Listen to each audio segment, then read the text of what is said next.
kaalaman sa computer ang isa sa abilidad ni Gian. Ito ang gusto niyang pagyamanin para magtagumpay.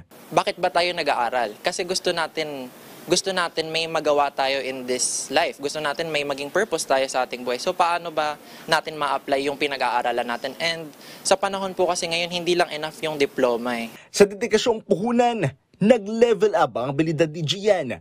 Nakakuha ang tubong Cavite ng ginto sa World Skills ASEAN 2025 para sa kategoryang Internet of Things. Ang World Skills ASEAN 2025 ay parang Olympics ng mga skill sa Southeast Asia. Pilipinas ang nag-host ay ikalawang pagkakataon nito lang August 26 to 28 sa Pasay City. 12 Pinoy competitor nakakuha ng gold medal. Idagdag pa ang 7 silver, 8 bronze at 5 medallion for excellence. 3 buwang nag-lock in training ang mga kalahok ng bansa. Seryoso nilang pinag-aralan ang kanilang skills para sa kompetisyon. Kaya labis ang kanilang tuwa nang makitang may maibubuga ang Pilipinas sa ibang mga bansa. Sobrang handa po natin, ang kaso po nun, kulang po tayo sa equipment. Pero yung makikita po natin sa mga competitors natin na sobrang gutom po talaga silang makipaglaban. Gutom po silang ipatunayan kung ano po yung kaya ng mamamayang Pilipino.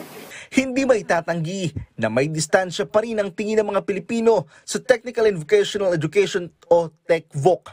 Dahil tingin ng ilan, kapag kabilang ka dito, mababa ang tingin sa iyo ng lipunan. Pero pinatunayan ng mga Pilipinong kalahok sa kompetisyon na malaki ang ambag nila sa lipunan. Level up na din ang kanilang galing sa labas ng bansa. Skills are the currency of today.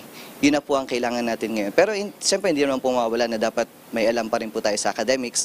So I think dapat po meron pong collaboration. Marami sa kabataan natin gusto talagang makapagtrabaho. Naririnig natin palagi yan. Gusto makapagtrabaho agad because they wanted to help the family. Okay, and the fastest way of doing that is taking technical and vocational course. Ang mga nagwagi ng gintong medalya ay makatatanggap mula sa TESDA ng 100,000 pesos, 80,000 pesos silver medalist, 60,000 sa bronze at 50,000 naman sa may medallion for excellence. Isaiah Mirafuentes para sa Pambansang TV sa Bagong Pilipinas.